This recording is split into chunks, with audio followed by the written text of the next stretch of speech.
Evening, I'm Larry Smith. And I'm Megan Mannering. Thanks for joining us. Well, following a series of bomb threats and swatting calls at schools in our area, one psychologist is speaking out about the psychological impact the threats may have on kids and teens. She's a parent herself and says her child's school experienced a threat just last Friday.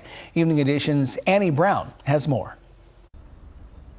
It's a message no parent ever wants to get, but one Dr. Christal Badour, psychologist at the University of Kentucky, says she got on Friday. Her son's school, Ashland Elementary, had received a bomb threat. I picked him up, we had a long conversation and just kind of cleared the decks for the day so that we could spend some time, like meaningful time together to help him feel like he was safe after that happened. It was one of many bogus threats across central Kentucky last week, but Dr. Badour says, credible or not, it's still a scary situation for kids and teens to experience. And we want to make sure that we present as adults calmly and being able to talk to them about that, but we don't want to pretend like it wasn't a scary situation. She says the best way to talk to your student is to start the conversation. Really letting kids lead the conversation with, what do you know about what happened? How are you feeling about what happened? And answering questions so that they have enough information so that they can really kind of understand what happened and talk to parents and caregivers about how they're feeling and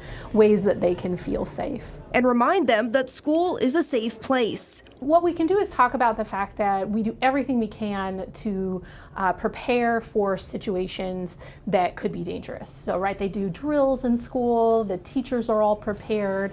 There are often police officers who work at the schools, and all their job is about making sure that kids are safe if anything were ever to happen. She says to watch for behavioral shifts after a situation like a bomb threat at school. Yeah, certainly in younger kids, we might see kids being a little bit more clingy, especially around bedtime when things get quiet and their thoughts might kind of get going in their mind. They might have a hard time sleeping. They might be a little more withdrawn and not as excited or engaged in things.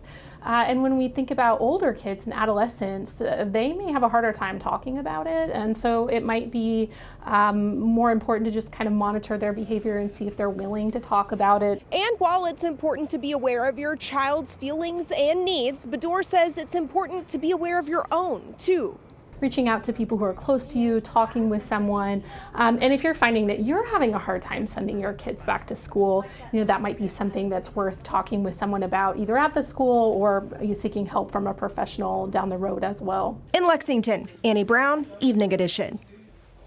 Well, we had